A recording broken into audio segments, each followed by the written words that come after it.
है guys, good morning, welcome back on for my educational hub. Last lecture के अंदर हम लोग डाइवर्जेंस के बारे में बात कर रहे थे और डाइवर्जेंस का जो टॉपिक था उसके अंदर हम लोग एक पर्टिकुलर फॉर्म कैलकुलेट कर रहे थे और वो फॉर्मूले के लिए हम लोग लास्ट स्टेप यहाँ तक पहुँचे थे। अब इसी को आगे कंटिन्यू करें, ठीक है। तो देखिए, अपने को लास्ट टाइम जो मिला था वो ये था। अब इसमें एक चीज़ है, अपने को ये जो कुछ मिला हुआ है, ये यहाँ पे कुछ कर्ल की बात करूंगा। और कर्ल वैसे तो आपने इस बुक के अंदर तो भी मैंने पढ़ा है नहीं, क्योंकि वो नेक्स्ट टॉपिक आने वाला, कर्ल को भी डिटेल में बात करेंगे। लेकिन फर्स्ट ईयर में आपने थोड़ा बहुत कर्ल के बारे में पढ़ा होगा, जिसको आता है अच्छी बात है, नहीं आता है कोई बात नहीं, मैं अभी थोड़ा सा बता देता हूँ। बाकी डिटेल में तो हम लोग नेक्स्ट टॉपिक में बात करेंगे। कर्ल जो होता है, अगर हम लोग किसी चीज़ का ग्रेडियंट लेके फिर उसका कर्ल लेते हैं तो वो हमेशा जीरो आता है। तो ग्रेडियंट का जो कर्ल आता है, ग्रेडियंट का कर्ल शून्य होता है।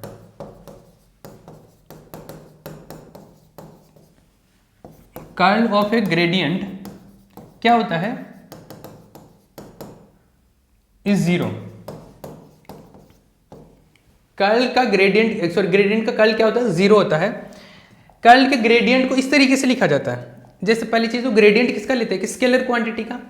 जैसे कोई स्केलर क्वांटिटी है, मान लो उसका ग्रेडियंट लेना, जैसे U2 है तो U2 का ग्रेडियंट लिया, ये ग्रेडियंट हो गया। अब ये ग्रेडियंट आ गया। अब इसका अगर कर्ल लेना हो, तो किसी भी चीज का कर्ल लेना होता है तो डेल वेक्टर के साथ में क्रॉस प्रोडक्ट कर देते हैं, उसका कर्ल आ जाता है। तो ये ग्रेडियंट लिया, ग्रेडियंट का ये कर्ल लिया, तो ये चीज है ग्रेडियंट का कर्ल। तो ग्रेडियंट का कर्ल हमेशा जीरो होता है, तो ये जीरो होगा। इसका मतलब है कि ये टर्म जीरो होगा, क्योंकि ये क्या है? बेसिकली ग्रेडियंट का कर्ल है, जो कि मैथमेटिकली जीरो होता है। ये चीज भी ग्रेडियंट का कर्ल, ये भी जीरो आएगा। डेल U3, ये भी ग्रेडियंट का कर्ल, ये भी जीरो आता, ठीक है। अगर ये दोनों ही जीरो हो गए तो ये दोनों को वैल्यू यहां पे पुट करेंगे तो ये क्या हो जाएगा? जीरो आता है। Del vector dot del vector U2 cross del vector U3, ये क्या आ जाएगा? जीरो आ जाएगा।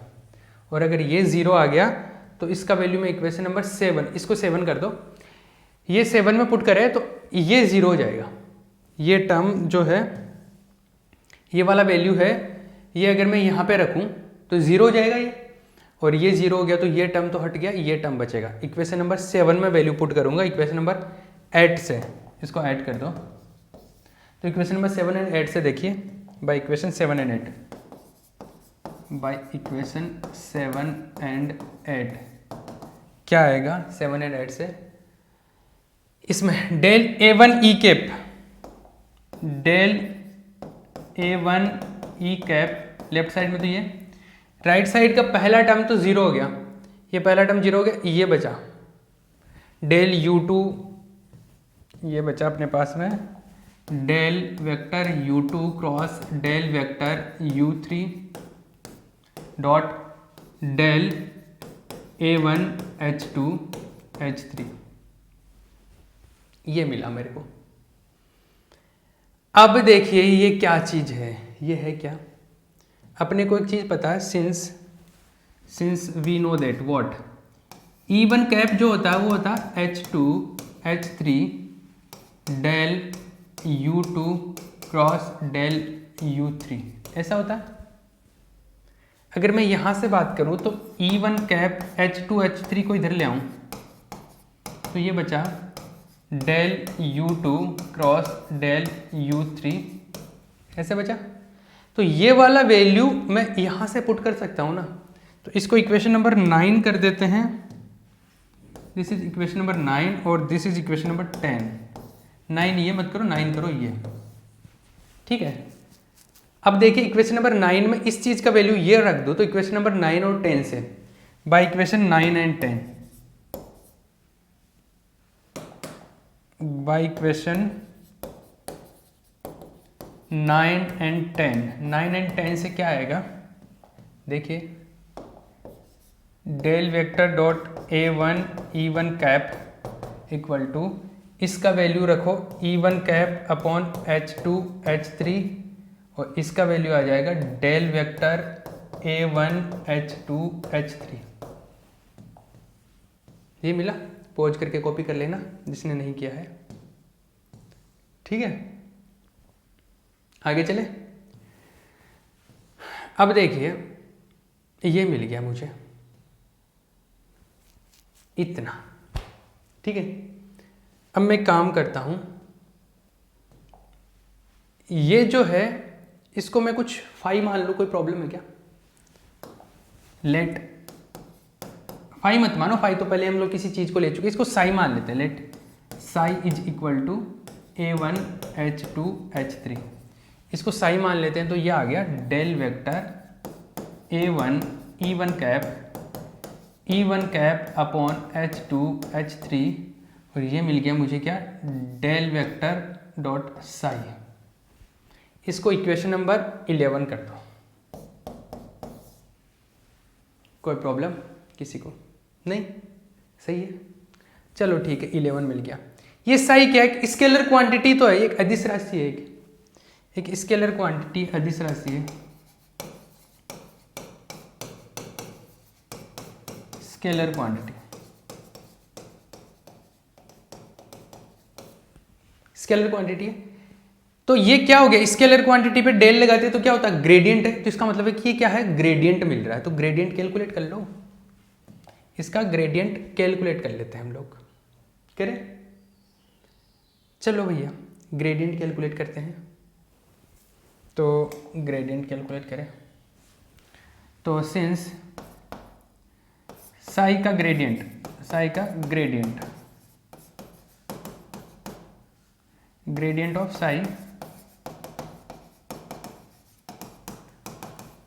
ग्रेडियंट होता है तो ग्रेड साई ऐसे लिखते हैं, ये डेल साई ऐसे होता है ग्रेडियंट।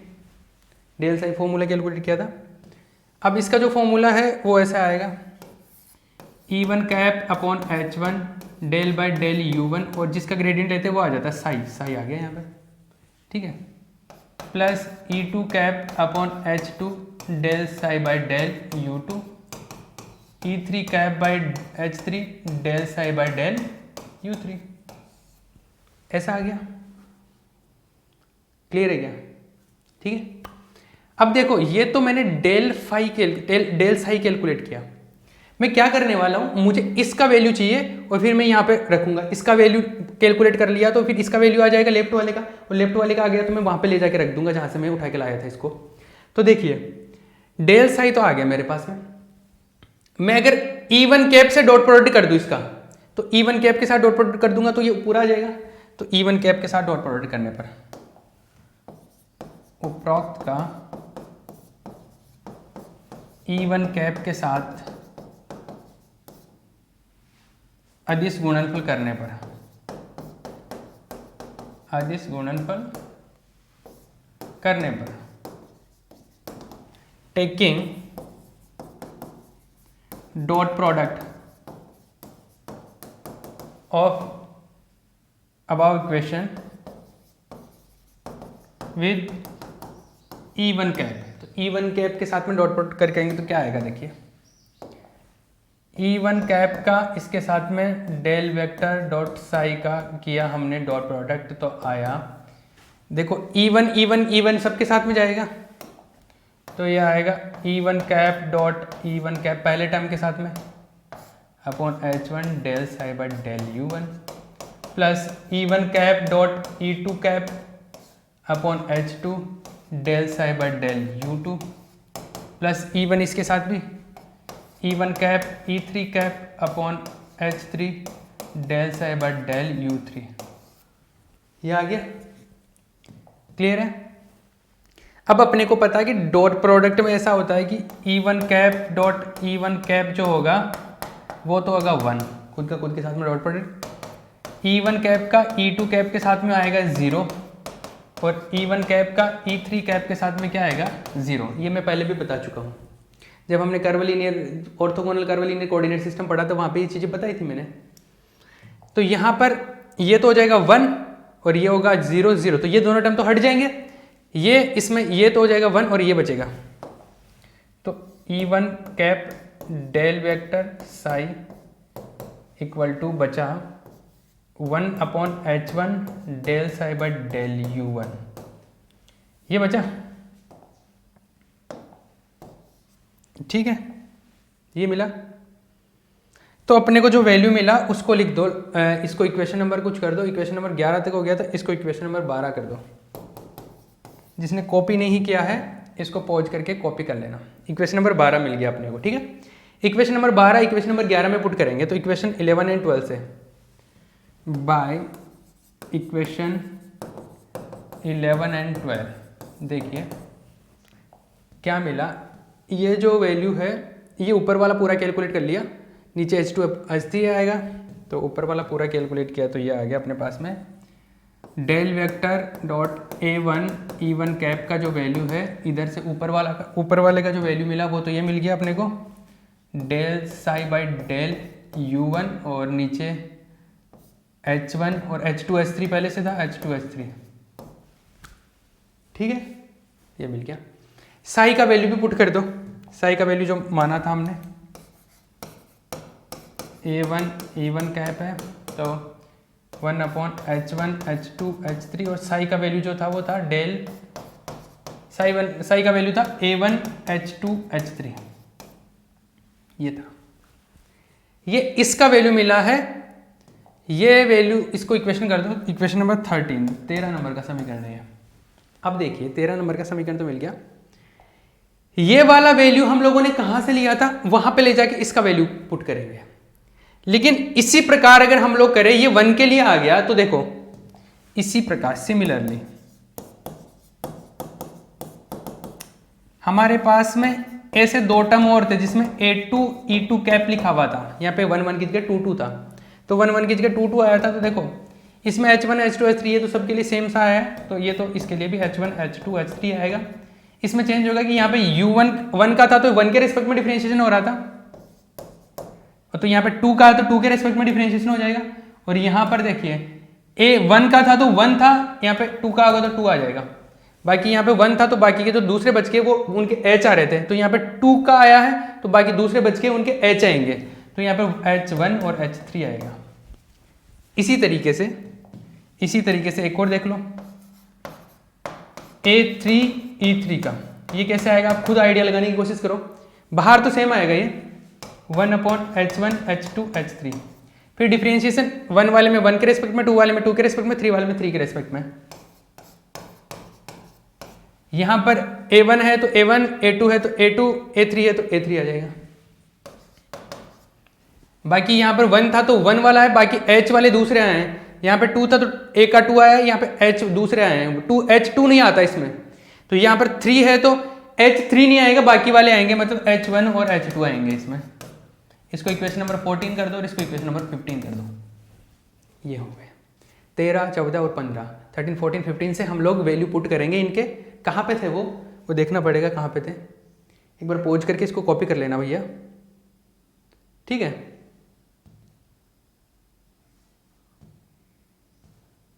कर लोगे कॉपी, ठीक है।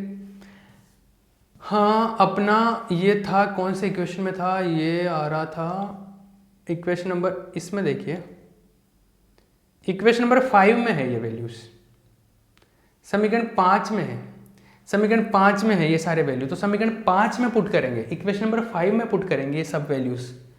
तो इक्वेशन नंबर 5 में वैल्यू पुट करेंगे 13, 14, 15 से। तो 13, 14, 15 से वैल्यू पुट करो 5 में, 5 में पुट करेंगे 13, 14, 15 से। तो 13, 14, 15 के मान हम लोग 5 में पुट करेंगे। तो समीकरण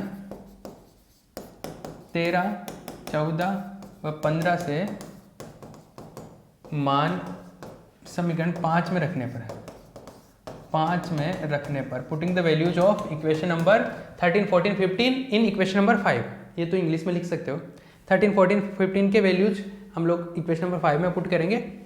उसमें पुट करेंगे तो क्या आ रहा है, उसमें पुट करेंगे तो लेफ्ट साइड में तो है del vector dot a vector, equation number 5 आपके पास सामने लिखा हुआ होगा ना नोटबुक में, उसमें लिखा हुआ del vector dot a vector, और ये किसके इक्वल है, ये है, इन तीनों को ऐड कर दो। अब देखो तीनों को ऐड करेंगे ना, तीनों को जोड़ेंगे तो जोड़ दो भैया 1/H1 H2 H3, तीनों को ऐड करेंगे तो एक चीज़ देखो, इन तीनों को जोड़ना है तो 1/H1 H2 H3 ये तीनों में कॉमन है तो इनको कॉमन ही ले लेता हूँ। बाकी जो बचा वो क्या आया, del A1H2H3 upon del U1 plus del by del U2 और इसमें आया A2H1H3 plus del by del U3 A3H1H2, ये मिला। ठीक है, ये चीज़ आप समझना, कहीं देखी है क्या आपने? ये पहले कहीं देखा है क्या? इसको इक्वेशन नंबर 16 कर दो, इसको कहीं देखा है? कहीं देखा है? जी बिल्कुल। आपका इक्वेशन नंबर 1 क्या है? पेज पलट के देखिए, इक्वेशन नंबर 1 क्या है? इक्वेशन नंबर 1 यही है, इक्वेशन नंबर आपका 1 यही है, एग्जैक्टली यही है। तो सिंस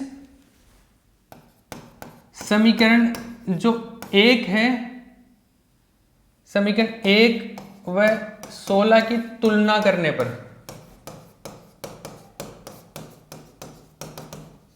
कंपेयरिंग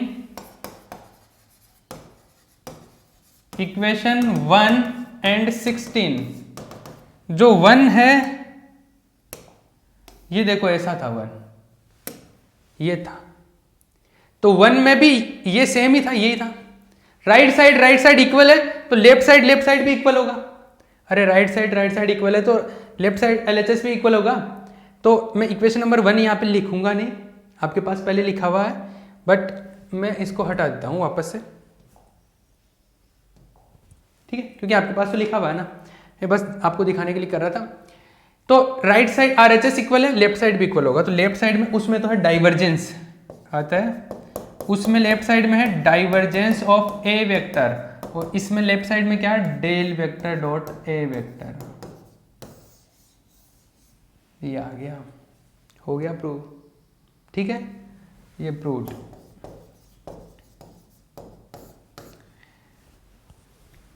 चमका, ये चीज़ है भैया। तो किसी का भी अगर ग्रेडियंट कैलकुलेट करना है, सॉरी डाइवर्जेंस कैलकुलेट करना है, तो आप ये इस तरीके से ये फॉर्म कैलकुलेट कर सकते हो, डाइवर्जेंस का ये फॉर्मूला। ये पूछा गया भी है, कई बार पूछा गया है, मतलब एक बार पूछा गया है ये। तो आप इसको अलग अलग तरीके से पूछ सकते हैं। इसको या तो ये फॉर्मूला दे देगा और बोल देगा कि ये कैलकुलेट करो, इसको प्रूव करो, या ये बोल देगा कि डेल वेक्टर और डाइवर्जेंस में रिलेशन एस्टैब्लिश करो, तो ये रिलेशन संबंध आ गया डेल वेक्टर और डाइवर्जेंस में। तो किसी भी तरीके से बोल सकता है। अब हमने इसके लिए जैसे लास्ट लेक्चर हो गया और ये 2 लेक्चर हो गए, इन दोनों में वो पूरे जो जुगाड़ बनाया ना कि इसको इस तरीके से, इसको इस तरीके से, वो सब कुछ सेटअप करने का सेंस यही था कि हम लोग ये बना लें और मुझे एक तरफ ये लेके आना था। तो इसको बनाने के लिए वो स्टेप्स फॉलो कर रहा था मैं, बहुत सारे जो भी किए मैंने, ठीक है। तो देखो ये डेरिवेशन मुझे पता है कि इसमें टर्म्स बहुत सारे हैं, तो आप लॉजिकली ध्यान में रखोगे और एक बार प्रैक्टिस करोगे ना, एक बार से काम नहीं होगा, प्रैक्टिस करते रहना पड़ेगा मैथमेटिकल फिजिक्स का। तो प्रैक्टिस करोगे ना तब जाके आप इसको एग्जाम में परफॉर्म कर पाओगे, क्योंकि मैथमेटिकल फिजिक्स के सारे डेरिवेशन इसी तरीके के हैं, ठीक है, ठीक है। ये है भैया, इसको छाप लेना। और कोई सोचे कि मैं फर्स्ट यूनिट छोड़ दूंगा, मैं तो बाद की यूनिट कर लूंगा, तो ये बात दिमाग से निकाल देना। जिसको फर्स्ट यूनिट समझ नहीं आएगी उसके आगे की यूनिट में धज्जियाँ उठ जाएगी, तो फर्स्ट यूनिट तो करनी पड़ेगी इसकी, ठीक है। फर्स्ट यूनिट है और उसके बाद में थोड़ा सेकंड यूनिट है, उसमें थोड़ा थ्योरी है, थोड़ा इजी है वो कंपेरेटिवली इसके बजाय, बाकी हार्डर होते जा रहे हैं, ठीक है। तो फर्स्ट फिर सेकंड, ठीक है, ये हो गया। चलो भैया यहीं पे फिनिश करता हूँ मैं, ठीक है। नेक्स्ट लेक्चर के अंदर हम लोग कुछ और बात करेंगे लाप्लासियन वगैरह की, इसको यहीं पे फिनिश करें।